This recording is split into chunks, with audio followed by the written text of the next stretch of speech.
തോട്ടുമുഖത്ത് എന്റെ പ്രസംഗമാണ് എന്റെ കയ്യിലിരിക്കുന്നത്. അവിടെ എന്തൊക്കെയാ പറഞ്ഞെന്ന് എനിക്കറിയാം. വള്ളി പുള്ളി വ്യത്യാസമില്ലാതെ കൃത്യമായി ഞാൻ എഴുതിയെടുത്തിരിക്കുന്നതായി കാണുന്നത്. അപ്പൊ അതുകൊണ്ട് നിങ്ങൾ ഞാൻ തോട്ടുമുഖത്ത് പ്രസംഗിക്കാത്ത കാര്യം പറഞ്ഞാൽ, പക്ഷെ ഞാനത് നിഷേധിക്കാനും തയ്യാറില്ല. അവർ പറഞ്ഞ വാദം നിഷേധിക്കാൻ തയ്യാറില്ല. പക്ഷേ ആ പ്രസംഗം ഞാൻ നടത്തിയിട്ടില്ല. നിങ്ങൾക്ക് ആർക്ക് വേണമെങ്കിലും പരിശോധിക്കാവുന്നതാണ്. CD പരിശോധിക്ക്. ജിന്നിനോട് സഹായം തേടാൻ പാടില്ല എന്ന്, ജിന്നിനോട് സഹായം തേടാൻ പാടില്ല എന്ന് ഞാൻ പറഞ്ഞത് ആ CD ഒന്ന് കേൾപ്പിക്കേ. ആ ജിന്നിനോട് സഹായം തേടാൻ പാടില്ല. ഞാൻ ചോദിച്ചിട്ടുണ്ട്. എങ്ങനെ മലക്കുകള്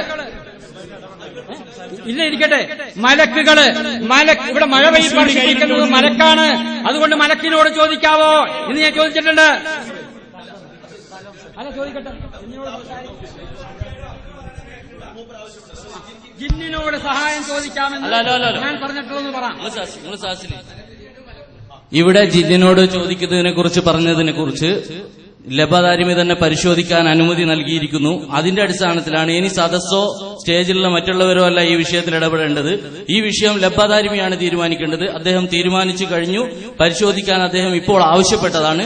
അദ്ദേഹത്തിന്റെ ബാക്കി സമയം അദ്ദേഹത്തിന് അനുവദിച്ചു കൊടുക്കുന്നതുമാണ്. ഇതുവരെ സംസാരിച്ച സമയം മാത്രം നിലനിർത്തിക്കൊണ്ട് ബാക്കി എത്ര സമയം ബാക്കിയുണ്ടോ അത് അദ്ദേഹത്തിന് കൊടുക്കും. CD ഇപ്പോൾ പരിശോധിക്കുകയാണ്. പരിശോധിക്കാൻ ലാപ്ടോപ്പ് എടുത്തു വെക്കേണ്ടതാണ്.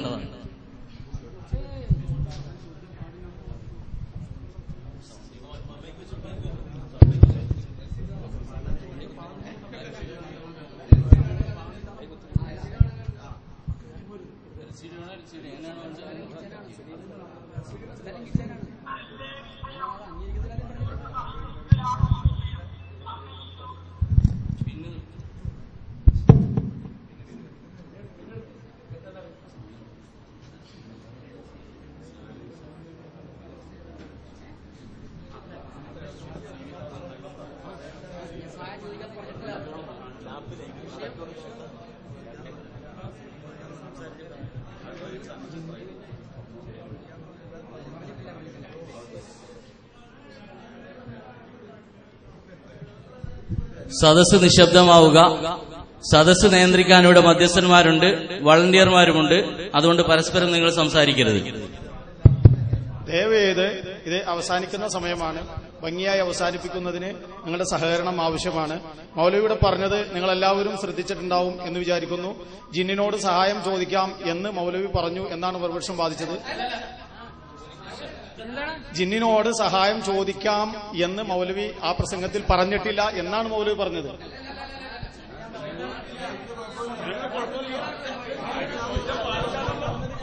പാടില്ല എന്നാണോ പറഞ്ഞത്?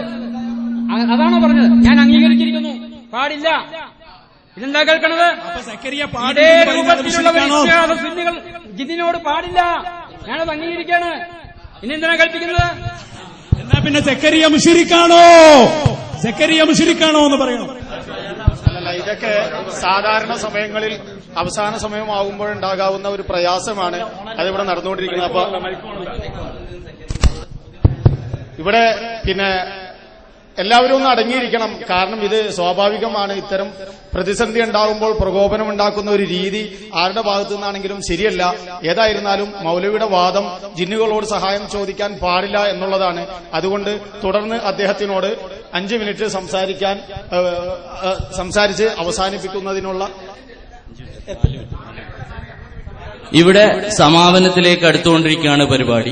ലബദാരിമിക്ക് പറഞ്ഞ കാര്യങ്ങളെക്കുറിച്ച് ഇപ്പോൾ സംശയം വന്നിരിക്കുകയാണ്. അതിന്റെ അടിസ്ഥാനത്തിലാണ് അദ്ദേഹം അങ്ങനെ ഒരു വിഷയം ഇവിടെ പറഞ്ഞു പോയത്. അദ്ദേഹം തന്നെ അത് തിരുത്തിയിരിക്കുന്നു. പരിപാടിയുടെ അവസാനമാവുമ്പോൾ സുഹൃത്ത് പറഞ്ഞതുപോലെ ഉണ്ടാവുന്ന വിഭ്രമത്തിന്റെ ഒരു ഭാഗമെന്നേ ഇത്തരം വിഷയങ്ങളെ നമ്മൾ പരസ്പരം മനസ്സിലാക്കേണ്ടതുള്ളൂ. അദ്ദേഹത്തിന് ബാക്കിയുള്ള 4 മിനിറ്റ് നേരം അദ്ദേഹം പ്രസംഗിക്കുന്നതാണ്. അതിന്